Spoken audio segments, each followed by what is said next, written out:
Well, hello, welcome back, my Battle Language buddies. My name is Jesus Enrique Rosas. I'm the Battle Language guy, and welcome to another episode of the Jesus Enrique Rosas Show. This is number 79 right now. And, well, we are live through YouTube, Rumble, and on X as well. If you listen to podcasts or like to download your podcasts, you can check them on... you can check us on where? On Spotify, Apple Podcasts, Amazon Music, and I'm missing one. iHeartRadio. I always forget which one. Let me fix my monitors so they are, symmetrical. Also, remember that the best way, easiest way to support my channel, my videos, my everything is just to like and subscribe. It's very easy. Like and subscribe. It's free. You just press a button like that. If you want to take it a step further, it's great for you to download my 100 Battle Language tips. Make sure to download my 100 Battle Language tips in the description of this video, and you will be subscribed to my awesome emails.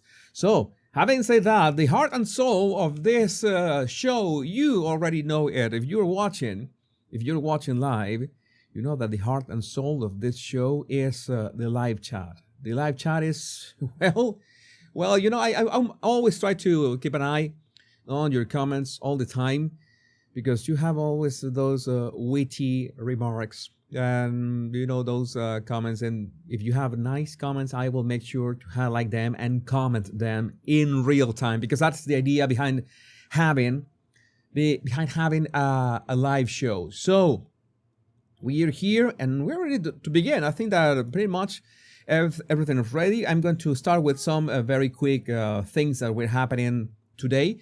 Today we're gonna a quick recap of the topics that we will be talking about. One, the OpenAI wars. That's going to be the first one that we are going to cover. Trump's threat to Hamas.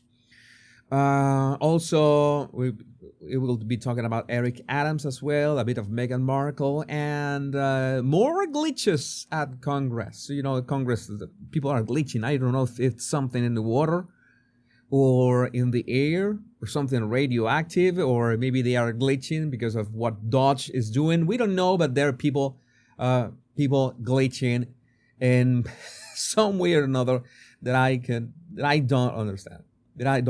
But well, we are ready to begin, so let's do this again. Then now I think like my camera is a bit too low. No, that doesn't matter. Let's go. I'm like towering here in the frame, but let's get started. This was something that while I was researching for the OpenAI wars that we are about to find out what is that about. I was watching this second day of AI Action Summit in Paris, watch live, and J.D. Vance gave very solid words in here, especially on how the United States is willing to spearhead all AI initiatives in the world. And that is important because so far we have only two spearheads. China, of course, that has the energy, has the... It doesn't really have, we don't know if they have the chips, okay, like the United States has, but they have everything that they need to spearhead the AI revolution. And why it's so important? We will be talking about that. And I found it funny that these people are organizing a summit for the action on artificial intelligence, and they invite... I kid you not, Pharrell Williams, the one, because I'm happy and stuff, I'm not gonna lie, and he did a great collaboration with Daft Punk. Which song was that? Get Lucky. I love that song. I'm not gonna lie, I listen to Get Lucky every once in a while. But we're matching, like my tie is almost matching his cap. But it's Pharrell talking about AI. What are you thinking about? Of course, it's Europe, and they are, a bit, missing the mark of this. It's nice that you have gold teeth Yeah, I don't like. There's something odd. Yeah, the guy has full gold teeth, and maybe that's why they invited him to talk about AI. What he was talking about was let's say a bit odd. Let's say a bit odd. Nothing very. I don't know how to put this, but was not that much on point. Maybe they invited him as an artist. We want to know your point of view as an artist, but no, it was a bit empty. But to be fair, was still better than whatever Ursula was speaking about. And speaking of Ursula von der Leyen, because, well, you know that she's the president, right, of the EU. I always forget she is of the EU. EU funnel 132 million to media ahead of elections. A massive EU slush fund of more than 100 million euros was quietly handed to media outlets ahead of the European elections, with zero transparency on who got paid and why. Roberta Metsola and Ursula von der Leyen funneled the money through a private ad agency, Havas Media France, bypassing competitive bidding and keeping payouts hidden. In Italy, outlets like Repubblica were directly paid to publish EU-friendly election coverage with no disclosure to the public. So that's what we have. Oh, so you're paying. Has become like commonplace. Let's pay the media. Let's pay the media so they just tell the things that we want them to say in all cases. So, well, it's a good thing that at least in the United States, with what Dodge is doing, in spite of all those judges that want to stop Dodge at all costs, well, what the general public is witnessing, it's a sight to behold. I don't know. I have my goals. Maybe at some point I could speak about my thoughts about Europe, the current state of Europe. What I do know is whenever I feel bad for the UK, I look towards Germany and I say, no, UK still has a chance, because no, Germany is lost. I'm sorry if you're watching from Germany, that I don't see a way. I don't see a way that there's going to be any recovery if that continues this journey. Something has to change. Maybe the next elections in Germany will. Oh no, but those you are talking about, Jesus, are actually fascist. We cannot elect them into power. Well, you are the one who are going to decide this. And in terms of deciding, it's important that to have, let's say, a free media. And that's why so many, let's say, leaders in Europe, they don't like X. Because you know that in X we have this quiet freedom of being able to tell things like it is. Not gonna lie, I also use YouTube for that. That has worked very well for me. And breaking, this is big. Senior DHS official has just confirmed to Benny Johnson that FEMA's chief financial officer, Mary Cummins, was just fired for illegally funding migrant luxury hotels in New York City against the orders of President Trump. So yeah, there was this rogue units or people or whatever you want to call them. We're trying to circumvent the orders that you cannot fund this stuff anymore. Even if Biden and Karine Jean-Pierre said over and over again that never happened, that did happen. That was happening. And even if they told them, you have to stop, no, they continued doing this, so they have been removed for their positions. Also from the Department of Government Efficiency Dodge, today the Department of Education terminated 29 DEI training grants totaling $100 million. $100 million. One sought to train teachers to and I quote, help students understand and interrogate the complex histories involved in oppression and help students recognize areas of privilege and power on an individual and collective basis. I'm not gonna lie. This is what I feel about this. Something that I have given you my opinion in a couple of times. I'm gonna give you my opinion again.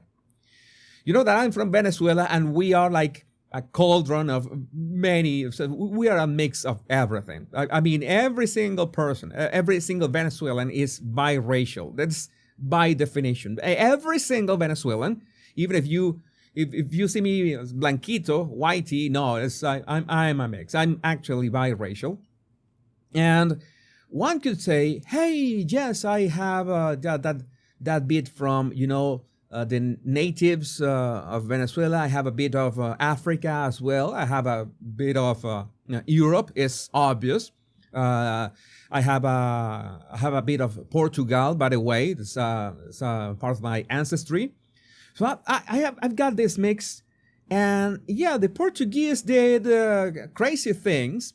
The Africans did crazy things. Natives of my land did crazy things.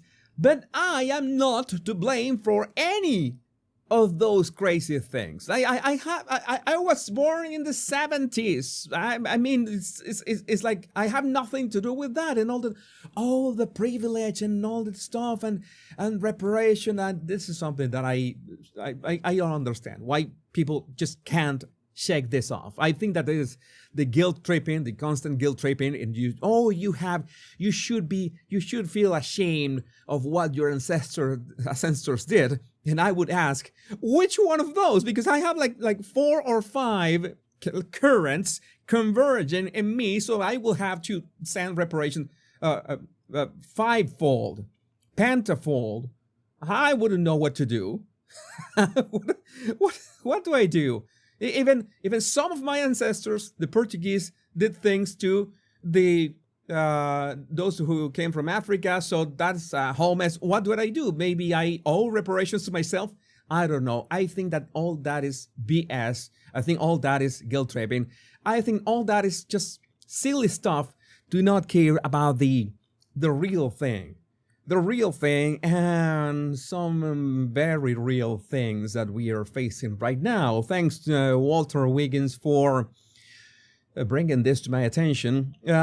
Polish official says half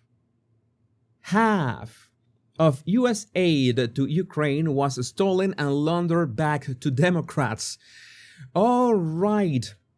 This apparently was fact-checked by, well, I don't know, by the People's Voice community, but one wouldn't be surprised, right? With everything that we have been seeing and everything that, between the body language and all the lies from Biden and his circle.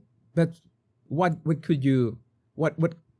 can you imagine? How can you tell that this never happened? How can you tell that this never happened? Of course, that could have happened. So Walter says this should be enough to end the DNC. It won't be because of the GOP doesn't like winning, and that is the issue. I want Democrats to be an actual party again. It's so boring when you just have as let's say contenders people who don't have common sense. And it's not like I consider myself Republican. I don't consider myself conservative. By all means, I should be a revolutionary, because that is my spirit. That's always been my spirit, being a revolutionary, not to wear Che Guevara's shirts or nothing of the sort. Rest assured that not that kind of revolutionary. But I've always wanted to just break paradigms, and is that how you say that? Yeah, break paradigms, and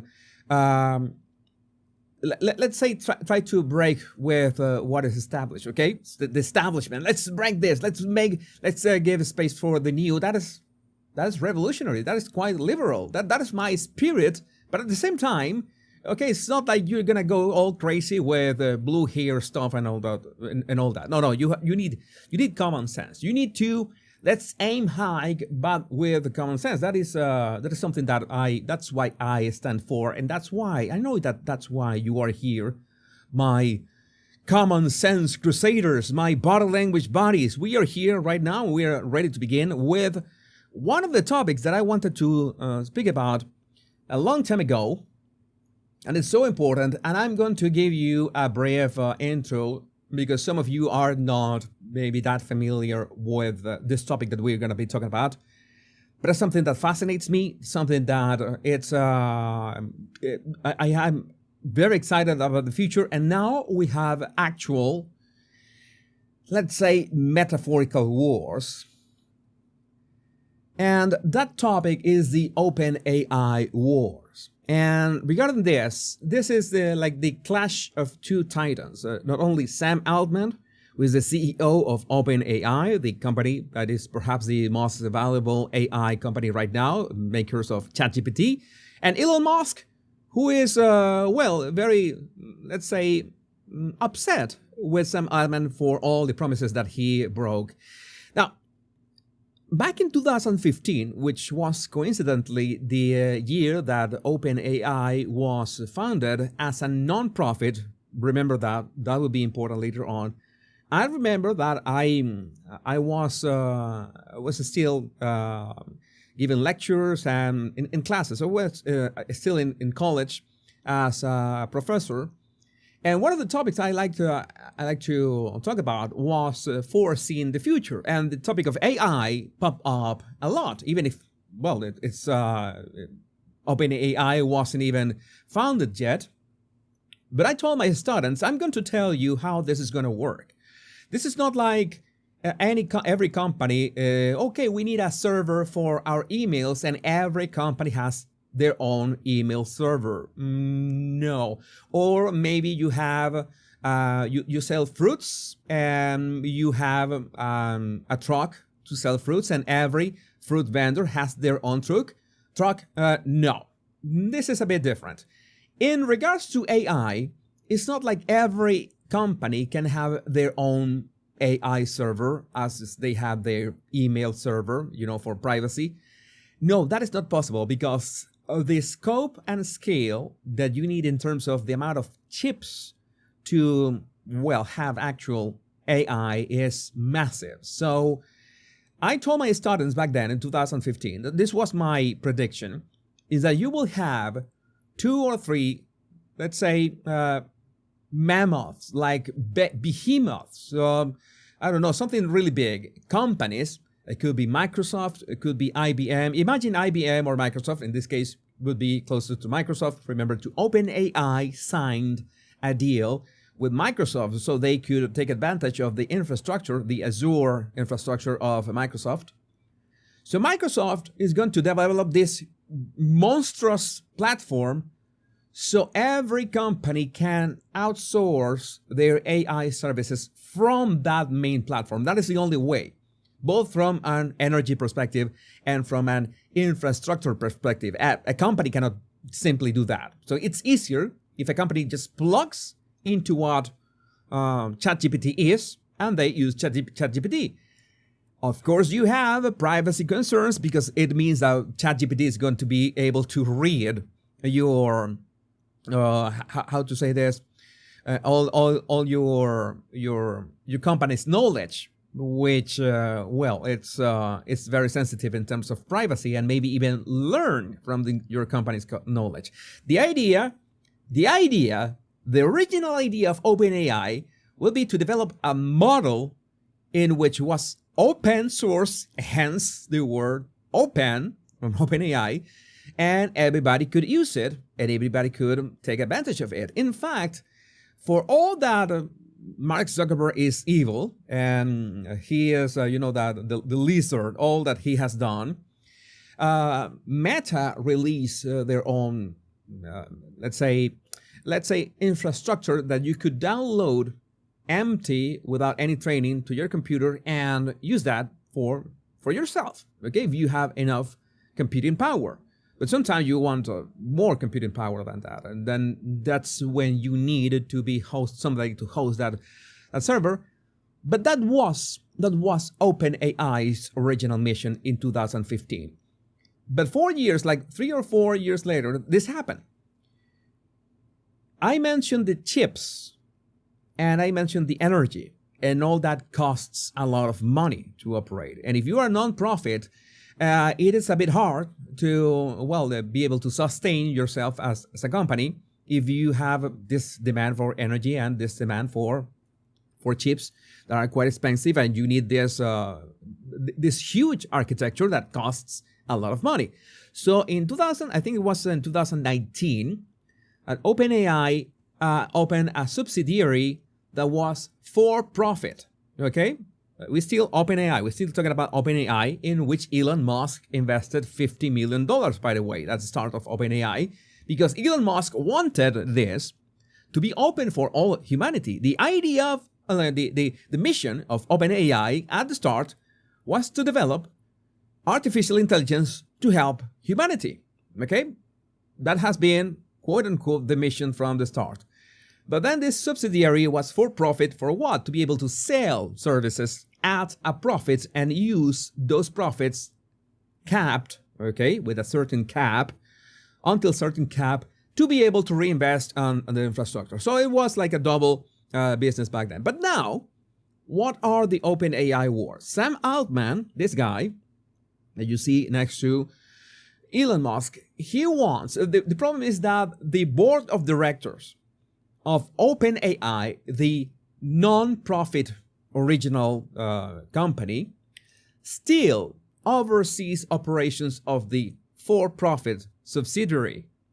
What Sam Altman wants is to buy that board of directors' stake on the subsidiary, so he can essentially have uncapped potential to grow. Okay, essentially is unleashing, is cutting the leash on the for-profit part of OpenAI. Yes, OpenAI is still leashed. It's still on a leash. Okay, imagine that. It is a monster that is valued, if I remember correctly, in around 200 or 300 billion. The company itself. So, what would happen if Sam Altman? Sam Altman would become essentially insanely rich because of this, because of the way that he has organized, of course, that to benefit himself in terms of money. But at the same time, the mission of OpenAI of helping humanity would be effectively second place, if there's a second place for that. So they will absolutely focus on the profits. What did Elon Musk do, and why are you seeing those 97 billion going around? Elon Musk essentially threw a wrench into these negotiations, making a public offer of $97 billion for that non-profit stake.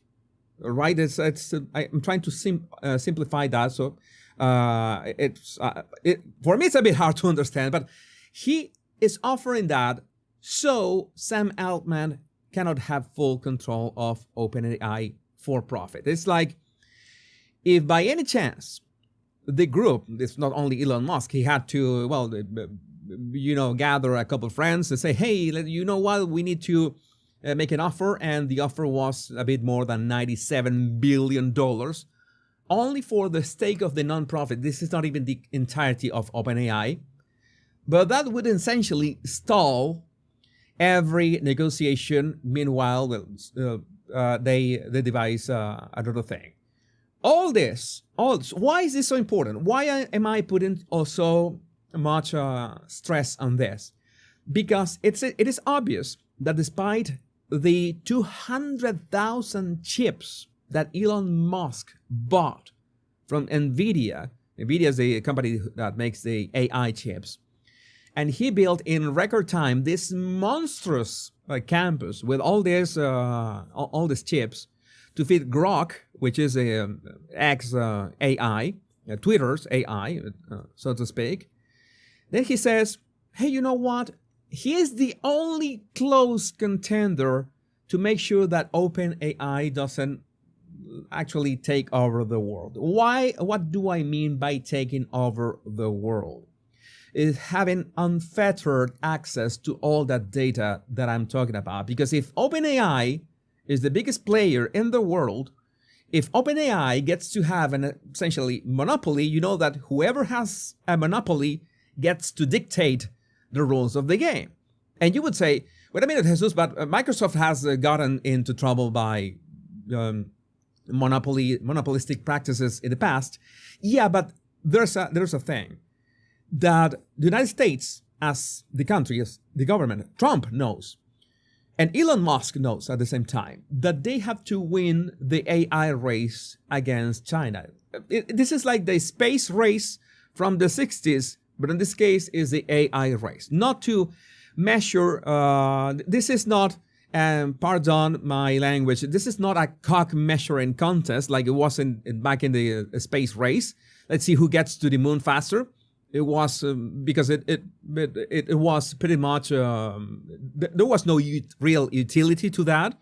Maybe there was utility to the technology they devised and afterwards, but getting to the moon, it was not that useful. It's just beating the Russians to the race. That was what the United States wanted to do. But right now we're talking about the main infrastructure in which the services that millions of companies around the world could use. And do you want those companies to fall behind because they don't want to use China's infrastructure? And I would understand if they don't want to use China's infrastructure, they want to use infrastructure in the United States. But at the same time, you don't want a single company in the United States having access, unfettered access to everything as a for-profit company. These are the AI wars. Not a shot has been shot. This is not the Terminator. This is not Skynet. But yeah, it's very complicated because what are the implications of this? The implications of this is we are moving from, the first industrial revolution, then we move into the knowledge revolution. And that's why, for example, countries like South Korea could grow their economy so fast because of the knowledge economy. And now we're moving into the AI economy. And that AI implies artificial general intelligence, which is the next step. We, at least that I know, we have not arrived there yet. But the moment artificial general intelligence is developed, that would be a game changer in terms of productivity, in terms of edge that every company, every individual will have. It would, your capacity, our capacity as humans will be, well, essentially, if right now ChatGPT can multiply our output tenfold at the very least, somebody who really knows how to use ChatGPT can multiply his output 30 times. With AGI, that multiply could be 100 times, 200 times. One person will be able to do the job of 100 people, 200 people. I'm not exaggerating. This is a thing. So imagine the amount of productivity, despite the fears of people that could lose their jobs. That I think that J.D. Vance addressed that on today's summit in Paris. It's important to understand that the economy of the countries depend on this. And at some point, as it is like when one country depends on the energy of its neighbor who built nuclear power, and our country, for example, you have country A and you have country B, and country A doesn't have enough energy, and country B thought about building like 10 nuclear plants and can sell energy and electricity to country A. Yeah, that's the thing. In this case, it's access to the most cutting-edge technology in the world. So the question is, who is going to win that race in terms of countries? It is China or it is the United States? Is it OpenAI who's going to be in full control of the market, in full control of that brutal mega horse that is AGI? Or you want it at least that power spread between people? I know that we are talking about billionaires, people with immense power, and some of you don't like billionaires. I can completely understand that, but in my science fiction, soul, I know that this is a step, a brutal step, a giant step for humanity, and we need to get this sorted out. Because the difference between the United States and China is that in China, that they are essentially, everything is controlled by the CCP, and it's like it's like a king that says, well, we're gonna work this way, and everything is aligned around the CCP. But you don't want that in the United States. You want some kind of healthy competition, but at the same time want to win the race. It's interesting, right? Interesting conundrum. For me, this is fascinating. I could talk about this. It shows, right? I could talk about this topic for hours. But as this OpenAI wars move on, I will keep you updated. If you have any questions, make sure to ask them in the comments, because I love to know. I'd love to know what you think about this in the comments. Let me see your live chat. Yeah, this is something that I just go crazy. I just go bananas with this. AI, what is going on? What this and what happens? What is those 97 billion? How do you offer 97 billion? The last time I saw a huge offer, and was quite a lot of years ago, when Facebook bought WhatsApp in $19 billion. Facebook bought WhatsApp with $19 billion, and totally Facebookized it. By the way, Facebook paid $1 billion, just $1 billion for Instagram. That was a good investment. It was a good investment, like the $1.6 billion, if I remember correctly, that Google paid for YouTube. YouTube is gonna be how much? It's gonna be 20 years old. It's gonna be 20 years old in April, by the way. YouTube is gonna be 20 years old in April, since they uploaded the first video, and man, how things have changed since then. At least we have this amazing show for starters. So many things happening. Let me see in this, and AI.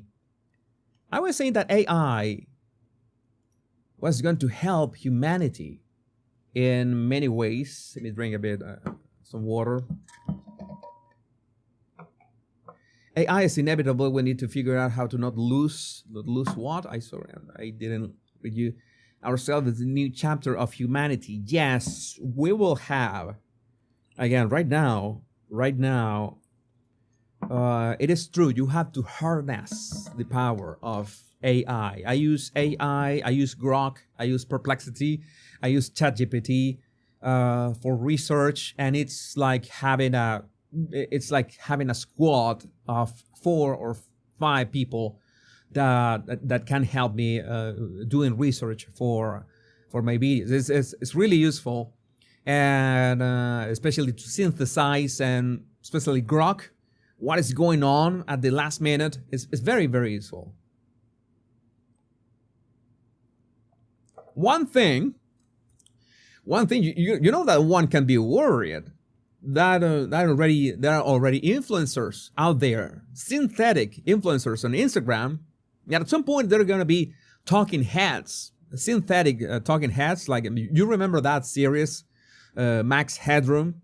Oh my God. Now you have, well, I already told you that I was born in the 70s. Max Headroom. You remember Max Headroom? Max Headroom is like, you remember that guy that had a glitch. We're gonna be talking about a glitch right now, but that guy was glitching and was, I think, telling the news. I remember those series. I remember watching Max Headroom, and they say this is the future, having like a synthetic influencer or somebody talking to you on the TV. And I remember that Easter egg in Back to the Future Part 2 when they inserted the Max Headroom replicas. One was with Michael Jackson, and that was, imagine a Max Headroom, but that is something. That is one of my secrets. There's one thing that AI will not be able to replace. Humor, and being spontaneous. That for example, you think an AI, would be really, I don't know, funny? No, because you know an AI. Oh no, you cannot be that edgy. You think that AI will tell you the words cock measuring contest? No, an AI. No, we cannot use those words. We need to use, measuring your own capabilities. We cannot speak like that, Jesus. We need to be more. That is not politically correct. That is not politically. Yeah, that's what at some point or another I will have to include that kind of words, because it is. That's what we are. That's what we are looking at here. In essence, yeah, it's. Yeah, you know what? Measuring contest, a Schlong measuring contest, a Johnson measuring contest. That's what we are witnessing, in essence. But we were talking about glitches.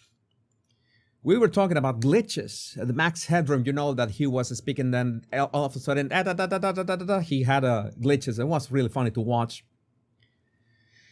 But there are real life glitches in Congress of many ways. And I just want to make sure that everybody understands that I don't wish anybody ill. I don't wish, I wish everybody to be healthy. I think that it would be miserable of anybody to wish for any politician, no matter if you disagree with them, no matter if they are evil. Karma is gonna arrive. Then do not mess with that. It's not worth it. But in this case, this case no different. This is like when Mitch McConnell. I made that analysis, and that analysis hit 500,000 views when Mitch McConnell had that glitch, and he just phased out for several seconds. And hey. It was twice. It happened twice, by the way.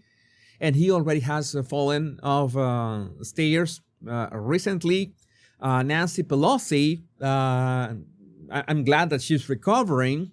And she's still walking with crutches because she was walking down the stairs and she slipped and she broke her hip. And breaking your hip, man, that I don't wish that on anybody. But another thing is when somebody's speaking, like a congressman is speaking, and they have a huge glitch, like they phase out, like they are not there. At this time, it happens to Democrat Representative John Larson. Stops mid-speech on the House floor. Is it time for term limits? I understand that Larson is 76 years old, which I'm gonna be talking about 76 in a minute, but let's watch the video. Let's watch the video first. Don't worry, no one on the Republican side in the House and Senate, who control both the House and Senate, is going to speak up. Yeah, he just froze. He was gesturing with his hand.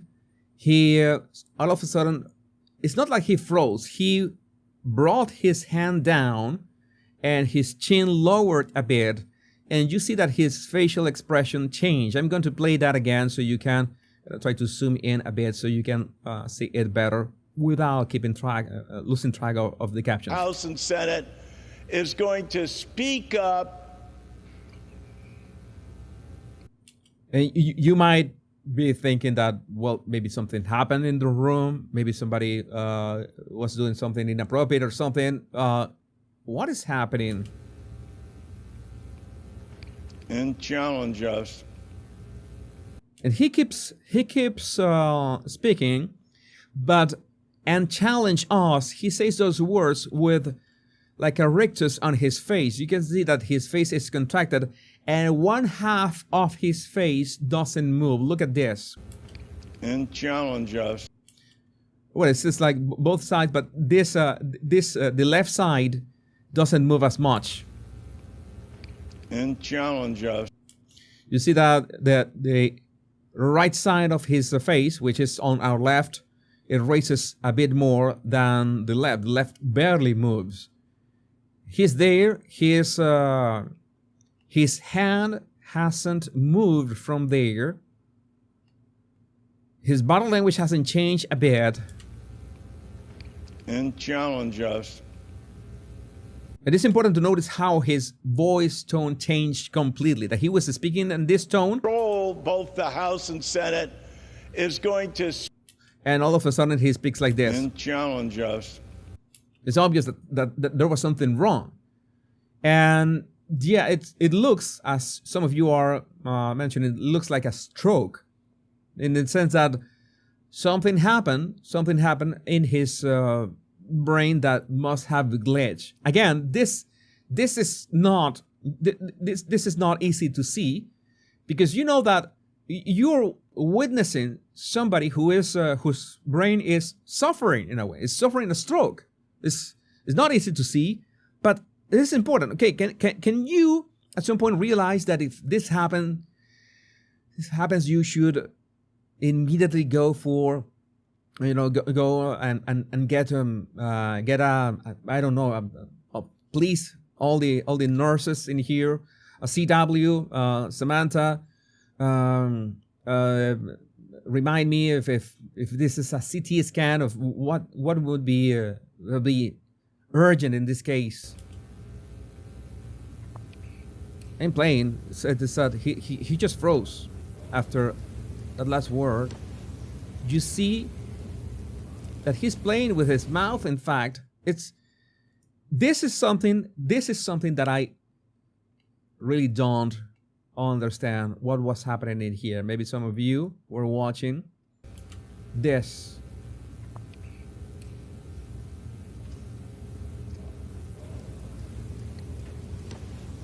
Samantha says a TIA. And then they change, they make sure to change. Bilbo Baggins says a TIA. What is a TIA? I'm a registered nurse. Frontal lobe is TIA. What is the meaning of TIA? I don't know what are the what is that acronym for? TIA. TIA. Somebody help me. I'm gonna keep on playing this.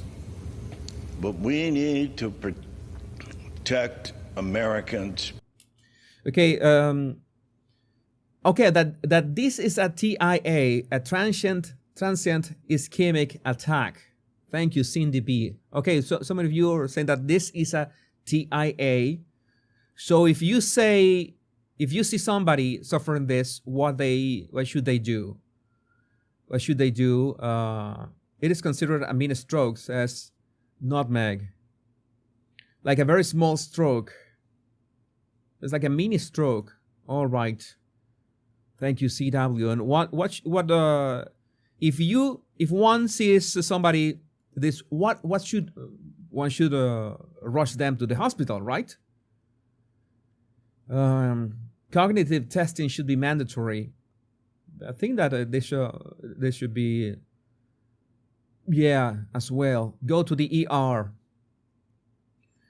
this was my guess, but rush to the ER, something that, because you don't know what's really happening. You don't want you to go to what happened to that Canadian guy, I think it was in Canada, that they had to wait like 6 hours after in the ER. They went home and he died the next day. That was horrific. But we need to protect Americans' privacy and their social security. Yeah, you see that half of his he has trouble controlling half of his face when he says social security and their social security. Yeah, you see that you see that asymmetry on his face that was not happening. You see, and their social. You see that asymmetry. See it? That it's like the mouth is kind of diagonal. His right side, this right side, is has more contraction than the left. There's no contraction in here. So yes, if you see something like this, you should rush the person to the ER to get their head checked, to get a CT scan or something. Or well, they should know what to do in this case. You tell them it was TIA. Now I know it. Thank you. I didn't know that term. Transient ischemic attack.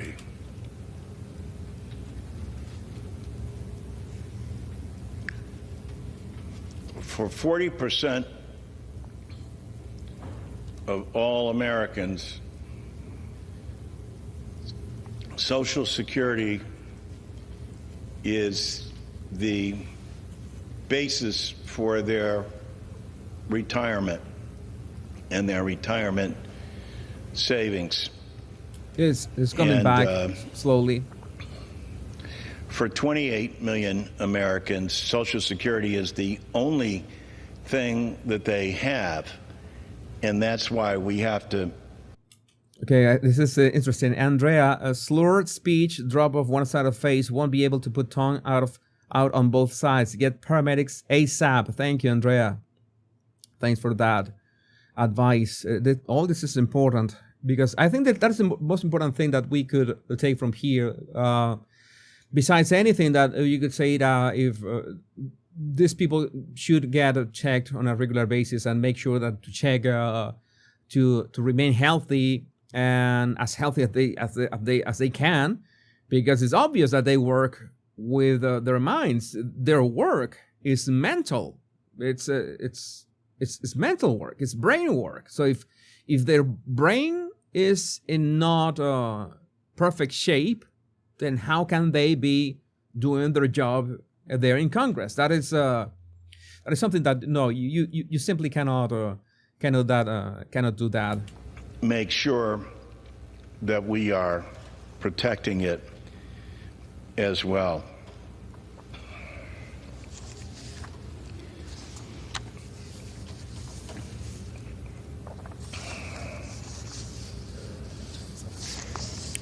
The gentleman's time has expired.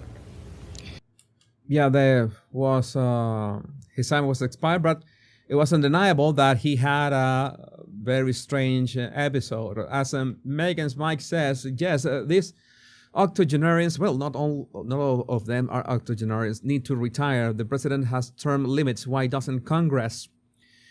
I think it all boils down that you should have a thorough, not only cognitive test, but actual test, like look inside your brain to make sure that you're in top notch. And it is like if you are capable of the job, because this job, the job as a politician, is 100% mental, 100% mental. So if your brain is not top form, and yes, sometimes after a stroke, your brain can go back to top form. That is possible. Depends on the severity of the attack, but that has to be monitored. And this is not like, hey, no, I just don't want to retire. I don't want to. I don't want to. I'm feeling fine. Well, maybe people who are good at their job, maybe physicians can have a better say on that one. But I would like to know what you think about this in the comments.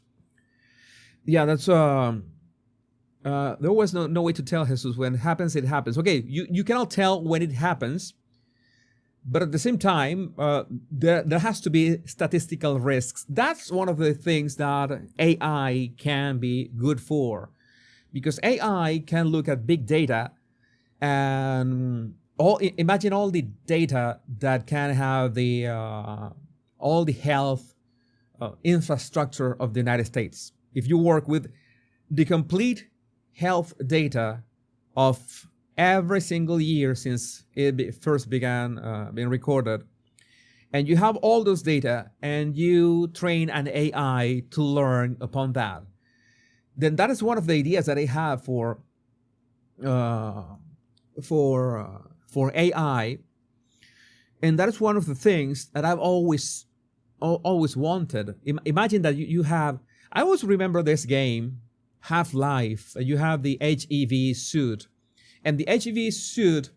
It was funny because maybe you jump from too high a level, maybe from one floor, or one story, 2 stories, and you hit the floor, and the HEV suit told you, minor fracture detected. Okay, imagine something that can detect when something happens in your body. And I guess that at some point we will have some kind of sensors. You will not need to have a blood work done, because we'll be wearing sensors all the time underneath our skin, measuring everything in real time, and we will have an app with our silhouette, and the silhouette will say, hey, something is wrong with your liver, something is wrong with your head. Get your head checked. You have a certain percentage of possibility that you're going to have a TIA in the following 6 months, so do this and this and this. And maybe it advises you to, hey, maybe you should walk a little more, maybe you should eat a little healthier, maybe you should manage your stress, and it reinforces you. So those statistics that are based on actual health data and are interpreted by this massive AIs. That's what I tell you, for example. It's not only about productivity.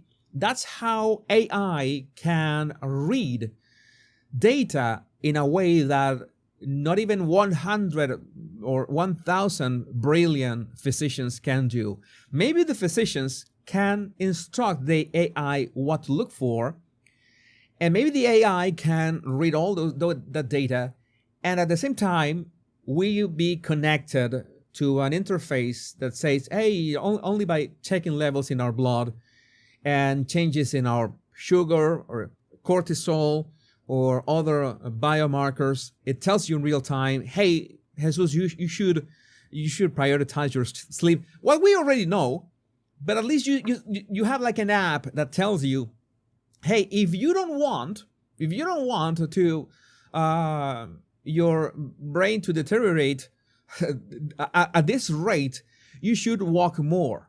Maybe the other way, if we look at that this way, maybe it will be easier for us to put in the steps required every day to put down the donut. Maybe only one. No, it's not fear-based. I think that is it's more like going with statistics. I think that if we manage to seize the power of the amount of data that the world has, we could prevent so many things. We could make healthcare. We could make healthcare actually affordable for everybody, because that system will help everybody be able more in touch of what is going on with our bodies. I myself is I am pro a chip. Put a chip on my arm that reads everything in real time. Jesus, we already know this. It doesn't change habits. You have to want to. Yeah, but what if we can have more information? I don't know. Again, completely personal opinion. You might disagree. You might not want to have a chip in your head or a chip in your arm that measures whatever is happening in your body. That's why I tell you that is what is concerning, that if I have a chip in my arm and it is identified with my body, my DNA, who's going to manage that information? OpenAI, Sam Altman? Boy, no, that's I would be, yeah, it's like being like a cyborg, like a cyborg. Yeah, I thought about that.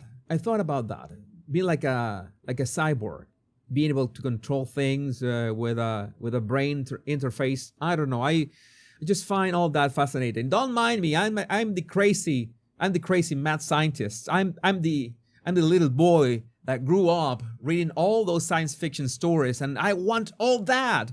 I want to go to Mars. I want the chip in the head, a chip in the arm, all that and more. But that's just me. It's a very personal opinion, and I know that many of you are extremely resistant to that, and I understand completely, because, well, so many things. Now that we talk about intelligence and privacy and everything, don't you believe in God, Jesus? Of course I believe in God. I believe in God and in Jesus. I'm Jesus, is Jesus. That's why it's important. The pronunciation is different. But I don't see it that much different than inventing the microwave. I mean, God wants us to be able to reheat a pizza in an easy way. Just put that in a microwave, and it's very convenient, right? Or reheat I don't know, what is this, the name of this, this this tiny sandwiches that are for the microwave. They're not sandwiches, like this wrap. This is like this lunches for the microwave. It's like a microwave. It's just more technology. We're talking about more technology. It's like I don't see any different than being able to measure our blood pressure. Okay, we use a machine. It's not a machine. We use a sphygmomanometer. I don't remember what's the name of that. You know, to measure your blood pressure, and you have electronic blood pressure monitors as well. All that is technology. I don't know why I would be at odds with God if I want to be more and more efficient into what's going on with my body, even if I do know that I'm trying to sleep all that I need to sleep, or if I know that I have to eat a healthy diet, 8,000 steps a day, and develop enough muscle to be able to keep my mind sharp as well. I think that everything is part of that. In fact, I'm going to be before we move on into the next topic, I would get a bit spiritual in that regard, because I believe in God. I believe that this intelligent design was not by chance. I believe in evolution, but the evolution was guided by a designer, the one with the long beard, and God wants us to, it's a great responsibility. This flesh robot, I always call that a flesh robot. Again, that my science fiction background makes me speak like that. This flesh robot that we have, that is so magnificent, only the hands are so great. This is our eyes, our brain. These tools are just magnificent. This is something that, again, this is a gift from God. And if it's a gift from God, we need to take care of it as much as possible. Imagine that somebody gives you with all the love in the world, and you destroy it. You don't care about maintaining it in top shape. How do you think the person that gave that gift to you would feel? Well, in this case, God is not going to be offended. Oh my God, this son of mine, oh my God, he's eating that glazed donut again. I cannot believe that. Oh my God, I'm going to tell you someday. Someday we'll meet face to face. I'm going to tell him. Why? Why did you eat? Why are you stressed? Why are you stressed? Why are you stressed? You have to put down the glazed donut. I don't know. Maybe pick the rosary. Pick the rosary, pray a little, and that the stress will eventually go away. Again, your mileage may vary. I am welcome to every single opinion in here. You might say, I'm batshit crazy. I'm totally welcome for you to call me batshit crazy. I'm quite, let's say, proud of being batshit crazy. I've received emails telling me, asking me that question, as in, Jesus, isn't all that at odds? Chips in the brain, believing in God, evolution, the Bible? And I say, again, I try not to touch these topics because this is not the idea behind my show. My show is try to spot not only the trends of the world, but when there are negotiations or manipulation, or when people misbehave, how to spot that misbehaving. But sometimes you want my opinion on things.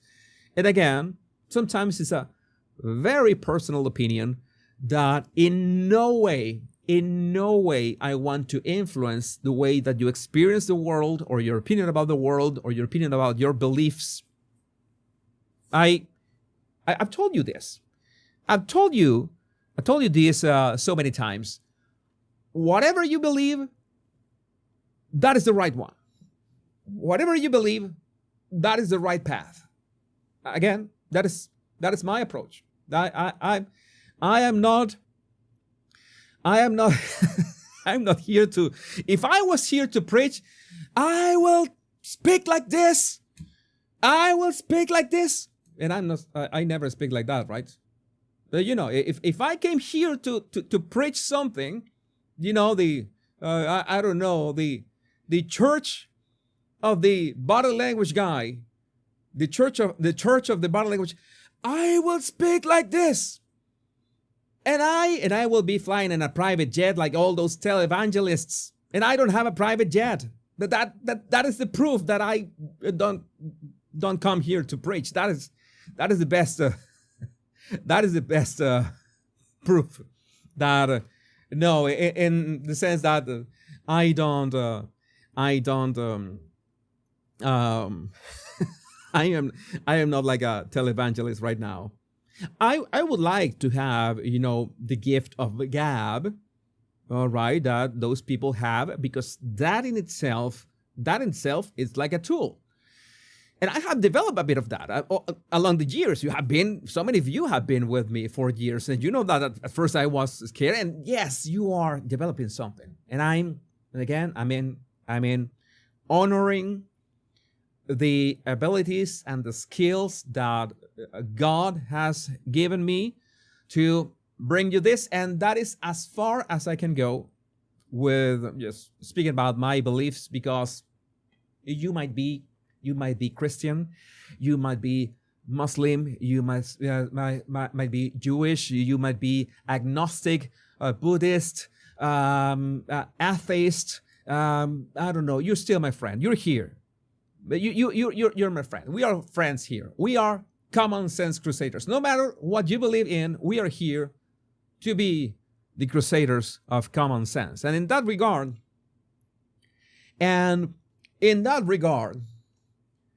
when we talk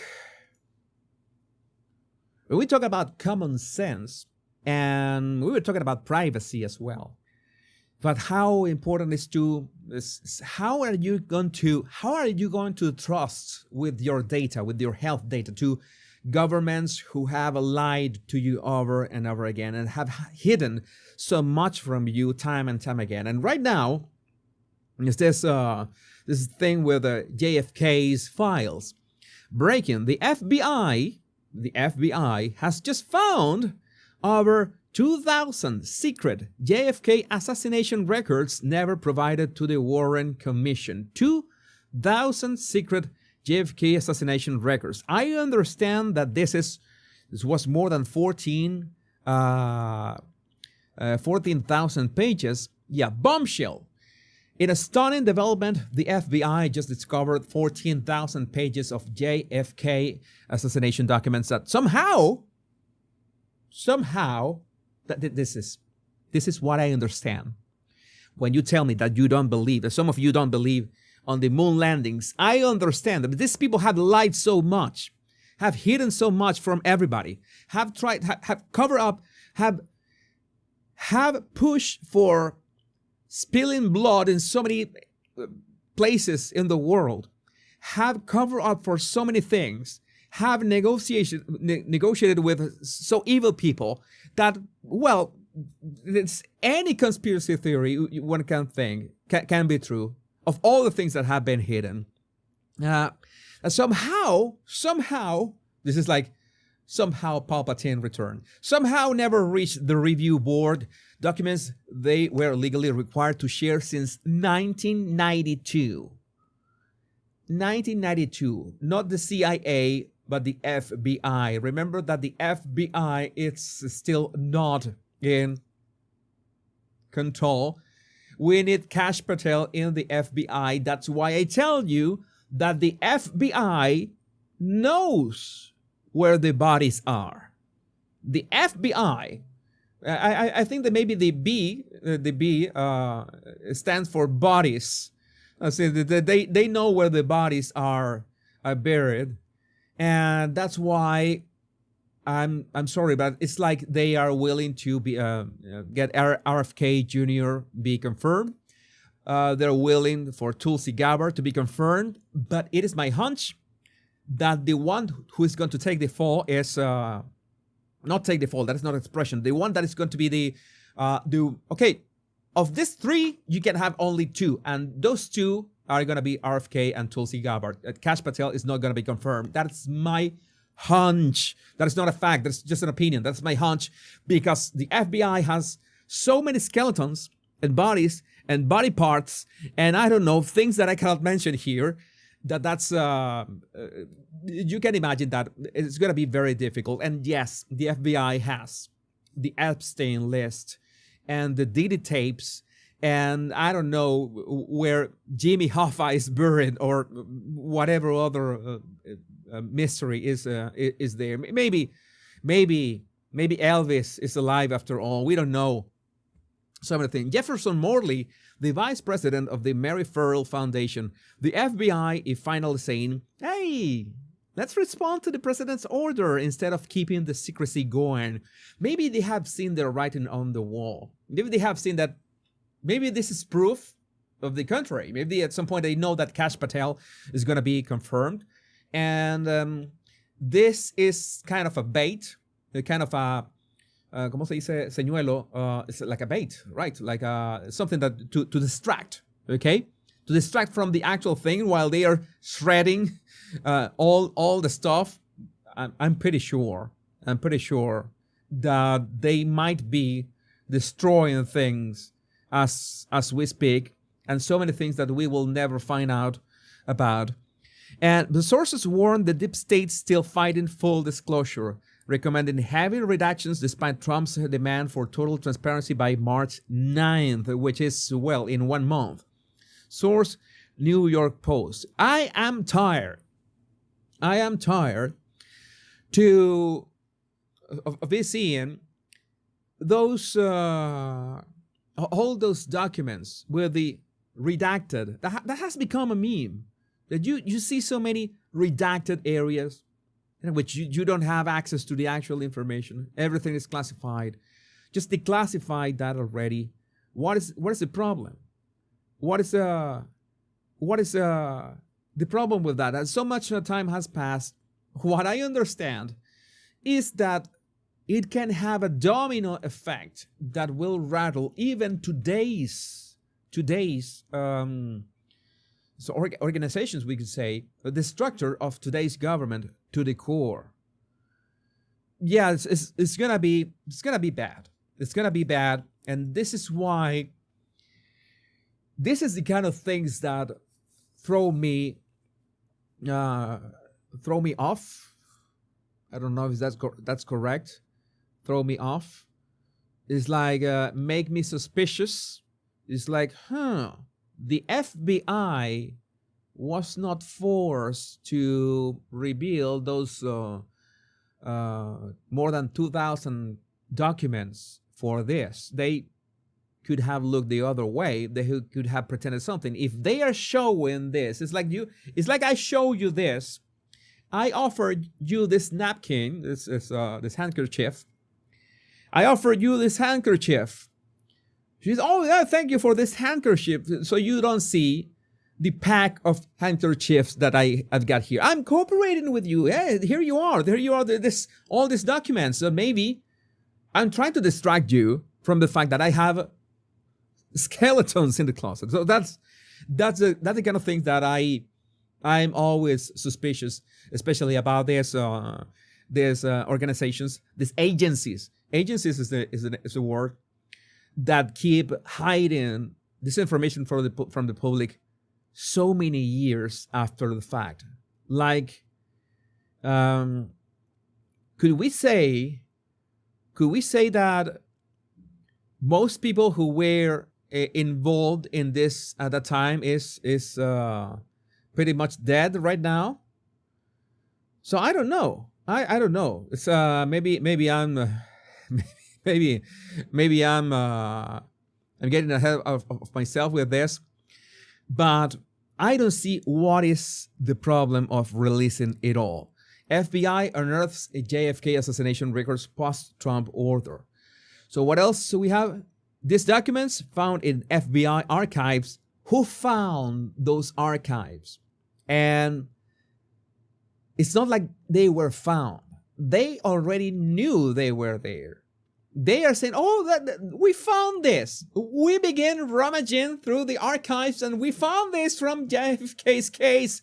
You know what? No.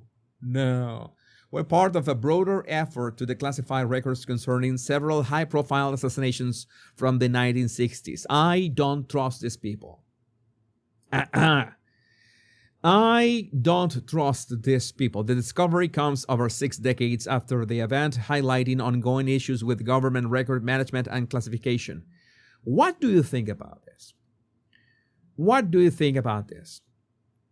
I mean, this has been the most insane timeline ever that we have faced in like forever. Oh, 9/11, Princess Dumbarton. So many things about 9/11 that don't make sense. I know that I'm already in those agencies lists since a long time ago, and I'm not afraid. But again, this is an ongoing, a developing story, so we will be covering this in the following days. I would like to know what you think about this in the comments.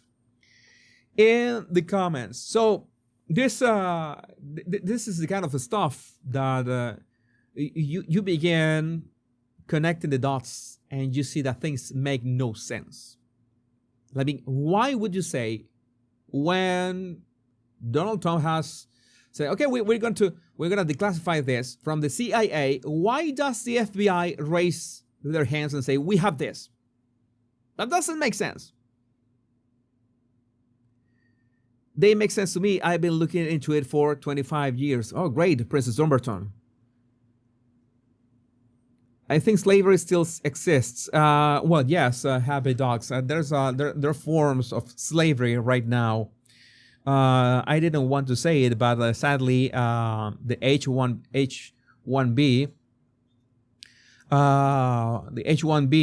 visa is some kind of slavery, a form of slavery. We're gonna be having robots in no time.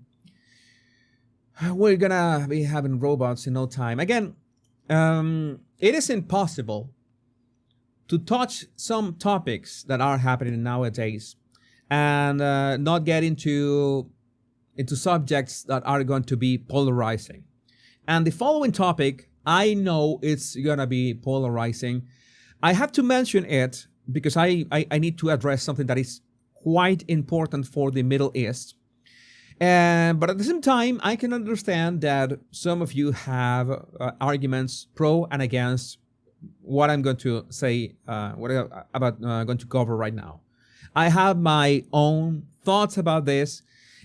At no point, it's like when we were talking about spirituality, at no point I want you to take my opinions at face value. I just try to show you some, well, in this case, not even facts. We're going to see a video of Trump speaking and measuring his words.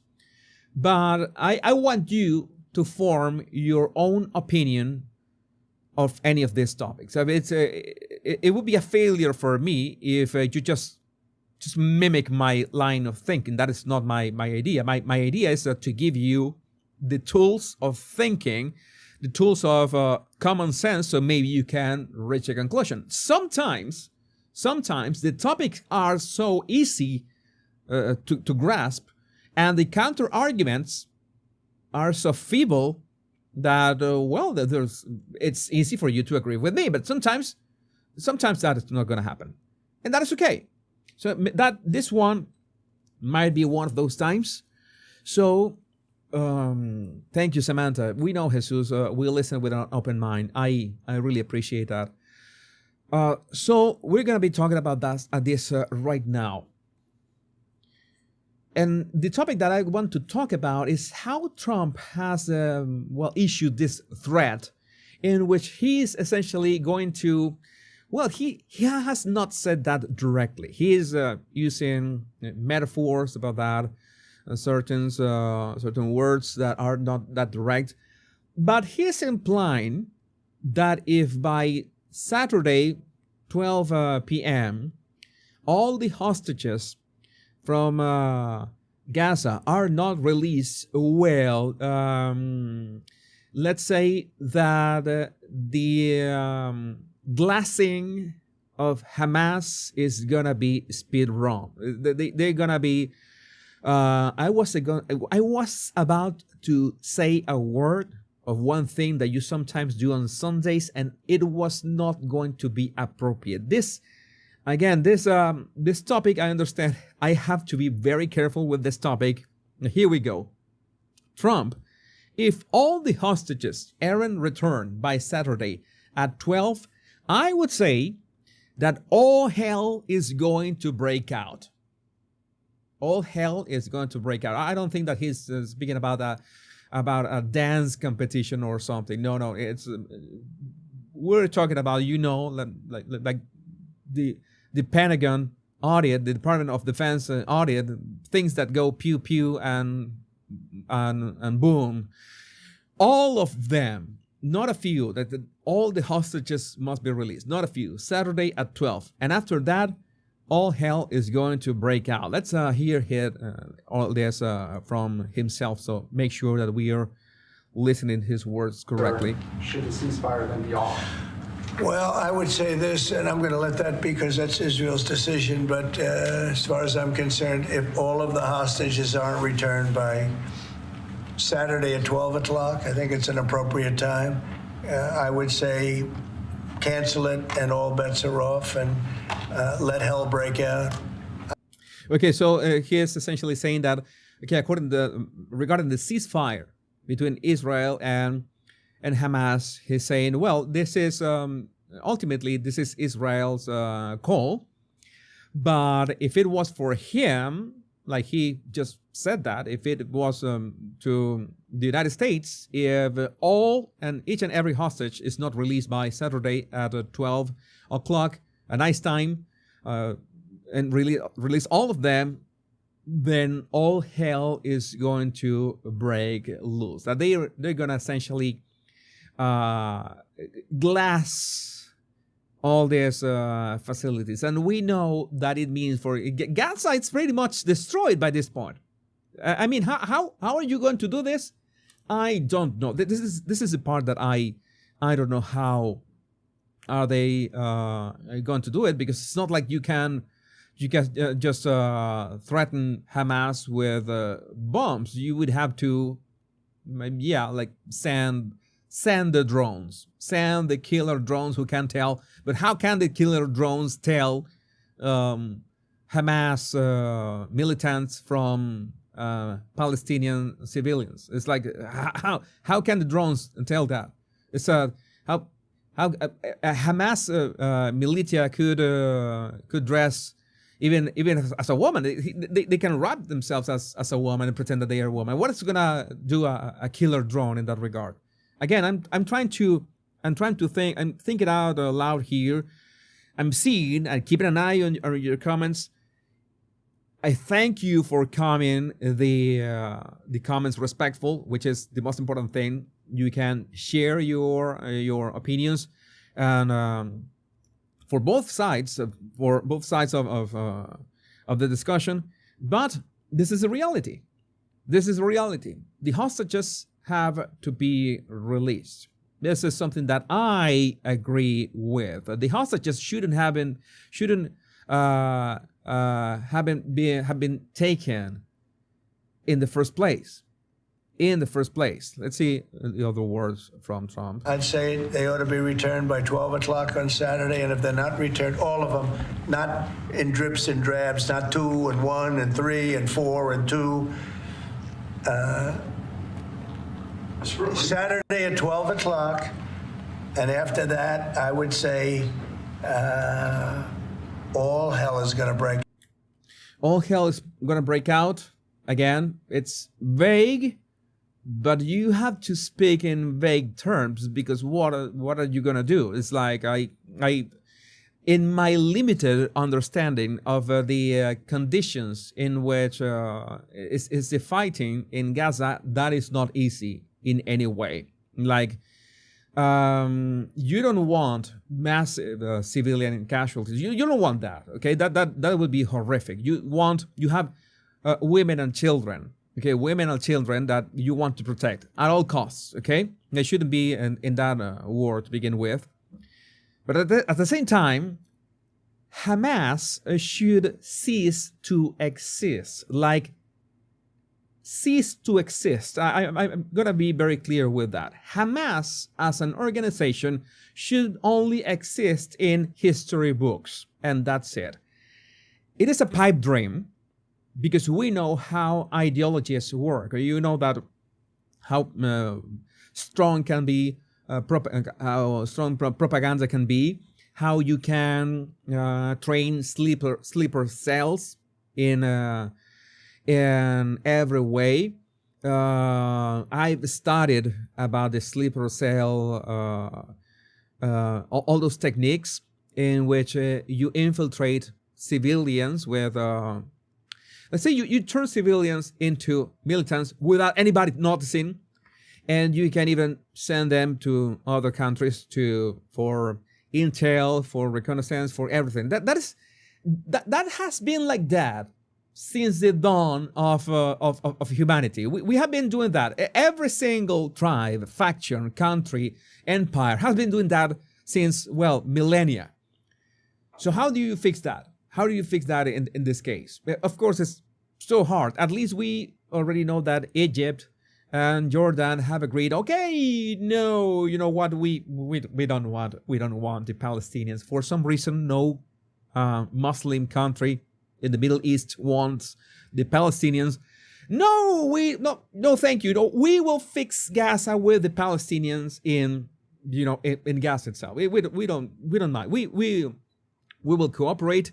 You know that they have to clean up all that. They need to deactivate all those bombs, all that ordnance, because that is the other thing. You drop a bomb in where it is a headquarters of Hamas, and there's all this debris, and you don't know what kind of ordnance they had next to that, and which ordnance did not explode and is just sitting there live. And yeah, that is quite dangerous. How do you dispose of that? And how do you move the people to where? This is, again, I can understand the position of people that say that the innocent must be protected. We agree 100% of that. And any terrorism and any, let's say, how to put this in a way that I can express this. This is a bit difficult. This is not my area. Any overkill force should be measured proportionately to the attacks. And the attacks should not happen in the first place. Like October 7th shouldn't have happened in the first place. How do you fix that? That has to be fixed. Why does it have to be fixed? Because you want stability in certain regions. The more stability you have in the world, the better you can cooperate. We know, for example, countries like Saudi Arabia and the United Arab Emirates, they want the progress. They want to, what is the word? Like westernize themselves a bit. Hey, you know what? We want to be more like the Western world. We don't want to be radicals. They don't accept extremism, Islamic extremism in their own countries. So that's why the extremists have gone to other countries, namely countries like the UK. And that's why the UK has a big problem right now. And everybody knows that. You know it. I know it. The people in the UK know it. And it seems like those people in charge in the UK government have not realized that, or they are purposely into it. But yeah, that is the problem. The extremism, that radical extremism, is fleeing away from the Middle East, where they are not welcome, especially in these countries like Saudi Arabia and the United Arab Emirates, to Europe. And that's why Europe is going the way that it's going. Again, this is a mess. I'm going to make it clear for the upteenth time, I am not the best at speaking about this topic. I am just reporting on what I see on the words that Trump is saying, how I see the situation, how can this be solved? And, well, the fact is that, yeah, there needs to be some kind of solution, and it's not that, it's not easy at all. It has been going for a long time. It's been going for a long time. After the cut, I'm going to talk about something that I've seen in the comments. I would like to know what you think about in the comments. We cut to the live chat so we can have another conversation. If you want to engage in these conversations, you're watching this on a standalone video, remember to watch my live show. That's how you get to the actual sauce of the Jesus Enrique Rosas show. So one thing that I want to talk to you, that I see in the comments, it's for example, you know that I'm going to use myself as example. I come from Venezuela, right? And Venezuela has been in the news of the United States a lot lately, from the Tren de Aragua that had been, we already had these flights to Caracas from the first Tren de Aragua people. And other Tren de Aragua were not sent to Guantanamo. But, you know, you might have an idea that some Venezuelans, not all Venezuelans, obviously, are dangerous. And other Venezuelans, like, I don't know, Carolina Herrera or myself, are, you know, another thing, right? We are in this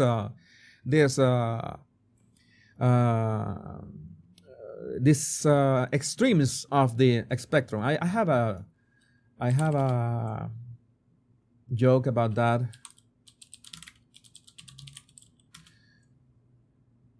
I have a let's see. I'm gonna share with you with the job because everything is easier with a meme. Everything is easier with a meme. I've shown you this this meme before that I made because it is a reality. Inside you, there are two Venezuelans. Inside you, there are two Venezuelans. Emily Joe, you are not shadow banned because I still can see, we can see your comments. If you were shadow banned, we couldn't see your comments. Emily Joe. You are fine, Emily Joe. You're fine, okay? All right, I don't know. This is what I'm seeing you. If I'm seeing your comments, is that you are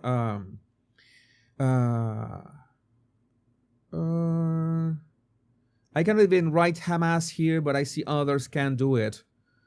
Well, I don't know. That is, as long as I remember, that is not a banned word in my show. No, like at all.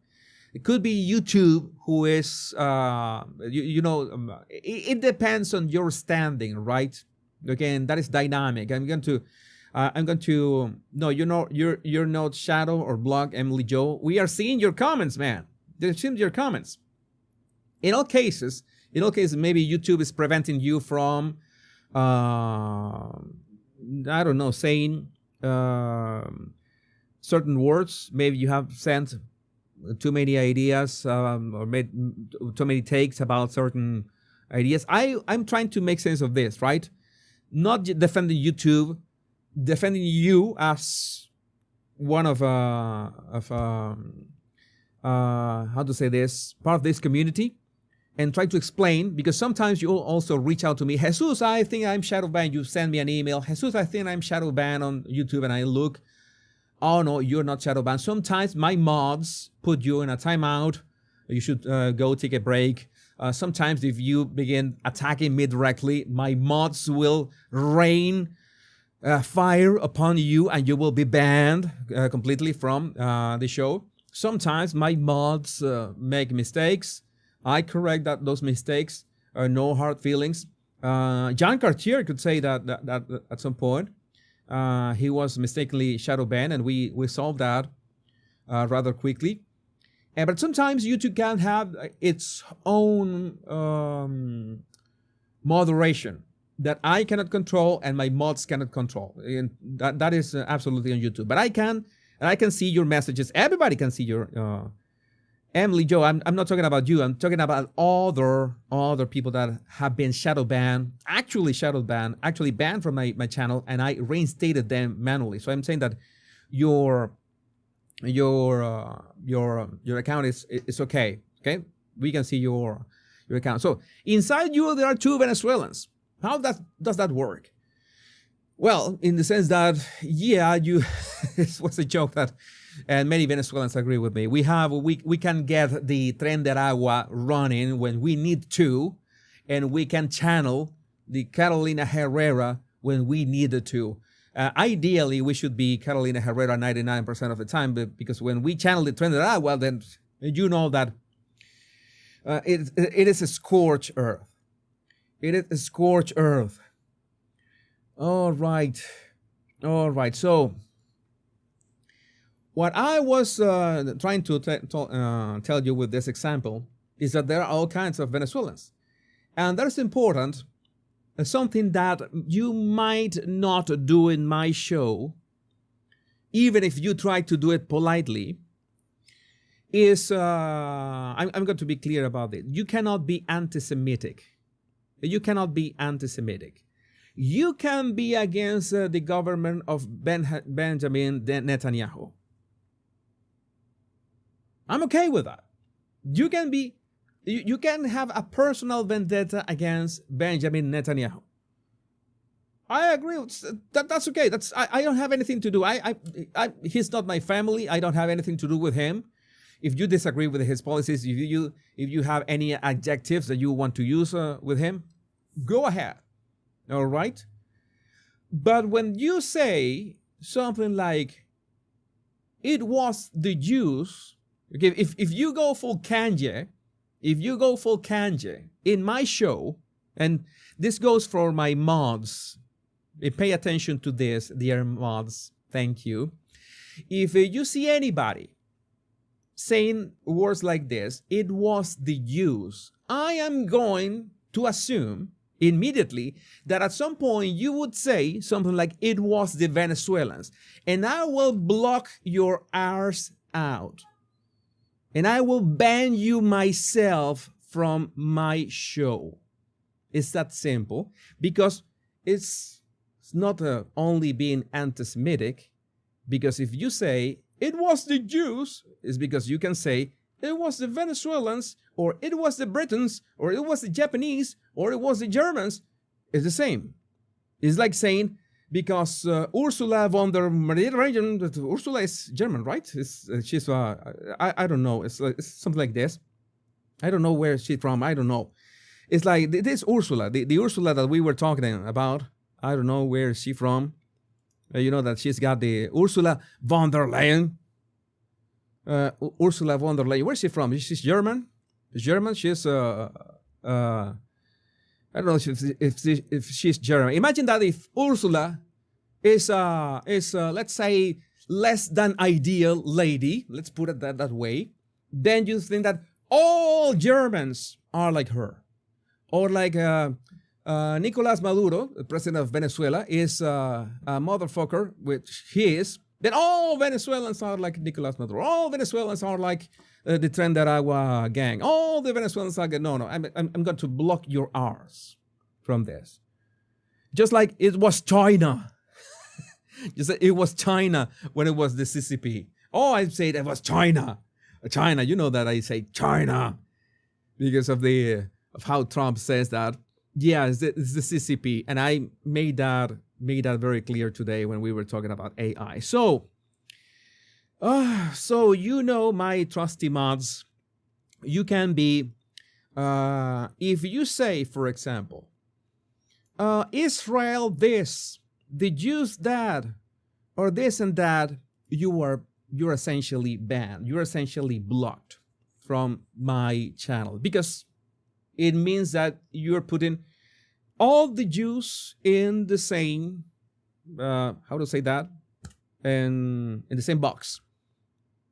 So you will put all the Venezuelans in the same box at some point.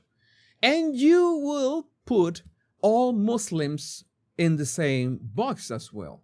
And you will put all Christians in the same box. And boy, I consider myself a Christian, and I'm going to tell you, there are Christians that are crazy as fuck, and I don't want to be in the same box as them.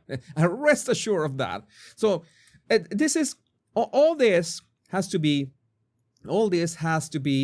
on a case-by-case basis. We need to have arguments here. We are going to enter topics that are going to be, you know, let's say, sensitive for some. Let's try to address them. The basket, or the same basket. Thank you, Matt Dubinsky. Put them in the same basket. That is the right word. So that is the way that we need to address these topics. Okay, with common sense. If you begin to go for blanket statements, then, well, you are banned. And if you are banned, if my mods ban you, and you think it was unfair to be banned, you can reach out to me by email. My email is always open, and we can solve why you were banned. But I'm going to do the research why you were banned. If I think that you deserve to be banned, you will stay banned here and say goodbye to the chat. All right? So again, this rant, so to speak, was important to, like, say, set the record straight about some points, about some discussions and arguments that are going to arise when eventually we keep talking about these topics. So as long as we talk the right way, all right, so we are ready to move on. We're ready to move on. Emily Jo, are we okay? Are we okay? You can maybe go and drink a glass of water. You can come play with YouTube. All right. So we can move on. What is the next topic? Which next topic do we have? In fact, oh my God, it's 1 hour and 40. We have 20 minutes. We have 20 minutes. We should turn down the heat. Should turn down the heat a bit. Turn down the heat. Let me see which other. I got a couple topics here. I want to make sure that I go to the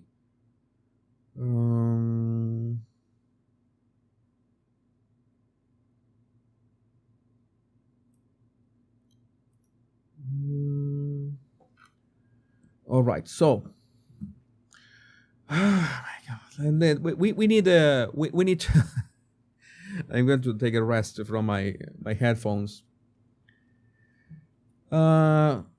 I'm gonna take my headphones out because we are not gonna need them where we're going, and I need to record one section for the Roger Rogue, and you're gonna call me.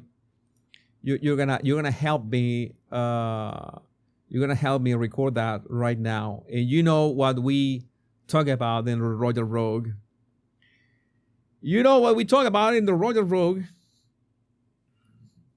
In the Royal Rogue, we talk about a pair of, people that are ensemble, both,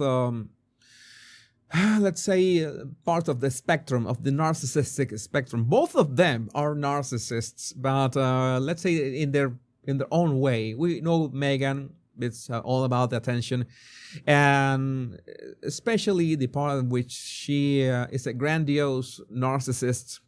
At least this is not a diagnosis. Okay, this is not a diagnosis, but you have to understand that at some point, this kind of stuff happens, and you see, for one split second, the true nature of this relationship lately. And this has not happened all the time. Let's say that this happened with a less frequency, say 3 years ago, 4 years ago. It was not as bad. Let's say that 6 years ago was this idyllic romance, and it was so great. But it's as if lately we see more mask slips. And again, it's hard to say when you have only one image. It would be way easier if we had a video, especially right now that any image can be manipulated. We have so many tools of AI that can be produced, generated. But in some cases, we see this, and I'm going to isolate Meghan's eyes. And I'm going to isolate Meghan's eyes for a reason. Because I owe Meghan a lot. I have to say that, right? It's, you know, that basically I built a YouTube career thanks to Meghan, never attacking her personally, making fun of her shenanigans, of course, of what she got into. She got herself into all that, but sometimes it was about body language. And sometimes we go back to those roots of talking about Meghan's body language, because this is the perfect example that you can tell just from the eyes of a person what is their state of mind. What are they feeling? How are they feeling about the person that they're talking to? Maybe not. I'm going to give Meghan one pass here. Maybe it's not that she is angry at Harry, but she is talking about something that angers her. Maybe something that was unfulfilled. Maybe WME did not, maybe they did not fulfill some kind of, some part of their PR contract for this event. You know that they are at Invictus Games. The only thing that Harry has more or less under his belt. And even so, you see this displays that You see that is that Meghan that we used to see sometimes, just a glimpse. And the problem is that way too many times we see a video in which Meghan is all well, all smiles, doing great, everything is fine, and all of a sudden you change to this.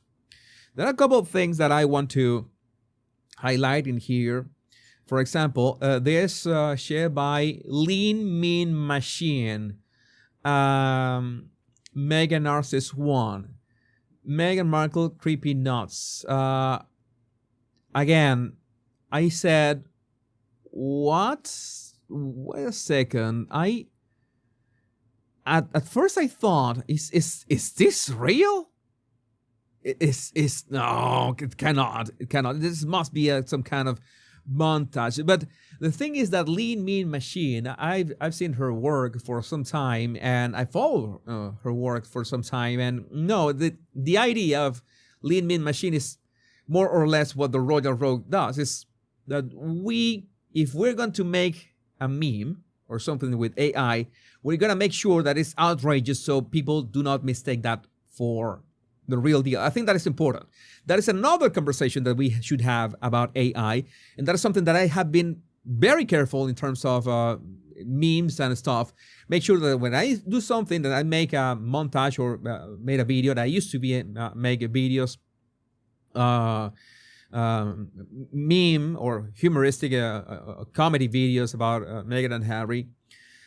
Make sure that people know that that is simply not true. That doesn't exist. Okay, this is AI. And at some point, I began putting these huge watermarks. But I mean, this is a bit concerning. This is a bit concerning in many ways. And it's like this. Okay, this it's like this. Okay, it's like IHT Anders 12. IHT Anders 12, in which has become one of my favorite memes lately. And the thing with Meghan and Harry is that they have become relevant, perpetually relevant in a way so as to what not to do with your PR. That is a textbook example of what not to do in every single scenario. And the more things they do, it's the worse it gets. I'm going to skip a picture here because she's next to a child. I had modified. I'm going to wait a second until I edit. Okay, I already modified this. I want to make sure that I had modified this picture because she's using Instagram now. She has become the Duchess of Instagram now, and she's using her Instagram and her Instagram stories and everything. And look at her, how cute, with a kid, and sharing all this on her Instagram. I don't know if the kid's parents gave permission. I made sure to blur the kid's face. That's something that you need to do on YouTube, by the way, to make sure that every kid remains anonymous. And you see that I don't really like to talk about Meghan's kids. I think that's not the point of my channel whatsoever. But I mean, I'm following her. You know that I began following her from Sunday, that I was doing that special Royal Rogue live. And the moment that I follow her, I did follow her, CW. I followed her on Sunday when I was with the Royal Rogue live. And the moment I follow her on Instagram, my Instagram is the Body Language Guy, by the way, if you want to follow me on Instagram. The moment I follow her on Instagram, my mouse ran out of batteries. Now I have my it's a trackball. I use this. I don't want to mess up. I use a trackball. I had it disconnected for some time, so I guess that it began losing power, but it lost all battery the instant I began following her. Something happened, so it was a bit odd. It was a bit odd too that it happened, but I'm following her, and I activated all notifications, and now I have all her notifications on. So if Meghan just moves one finger, on Instagram, I know. Some other things I didn't comment that day, I failed to comment, is that yes, it was an outrage that she moved this lady on a wheelchair without the latest permission, and that is a no. That is bad manners, that is dangerous, that is many ways. You are treating people like if they were an object, and people were criticizing her because of that. You cannot move a person in a wheelchair without they being fully aware. One of the most important things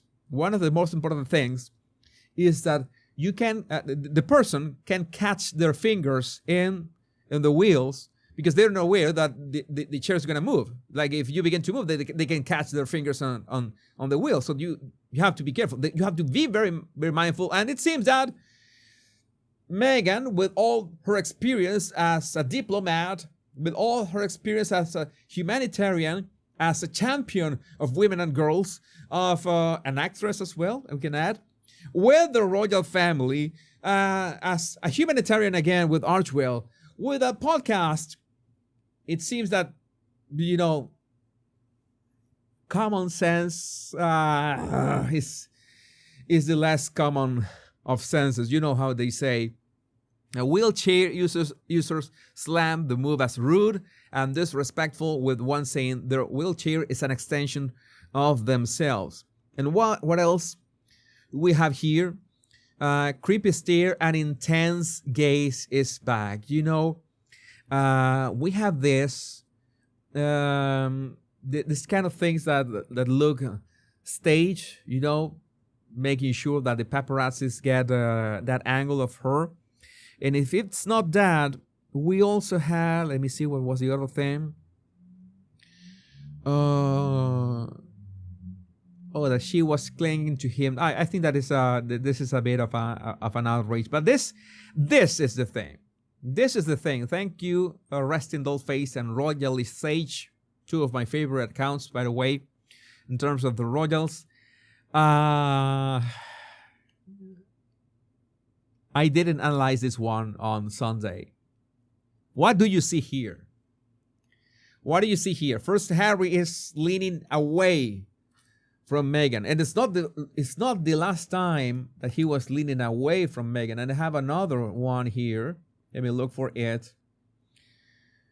I have another one. Which image as, and I can bring that image right here for your viewing pleasure. It was not the last time that Harry was leaning away from Meghan. Oh, it's in other moments. Harry was also, Harry, are you suffering from your back or something? Why are you leaning away from Meghan all those times? We don't know.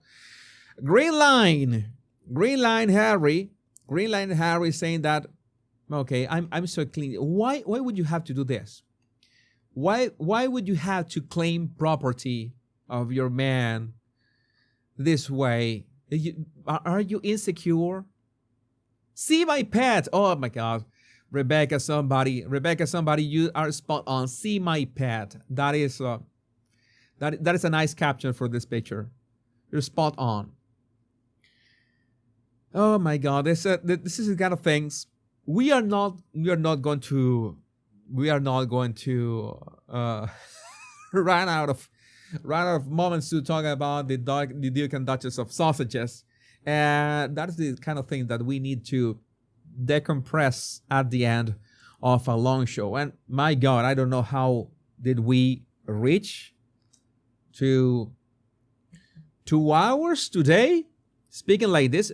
Just a few topics, not that many topics, but it was interesting to address these topics this way, especially to have these conversations. You know that I love talking about AI.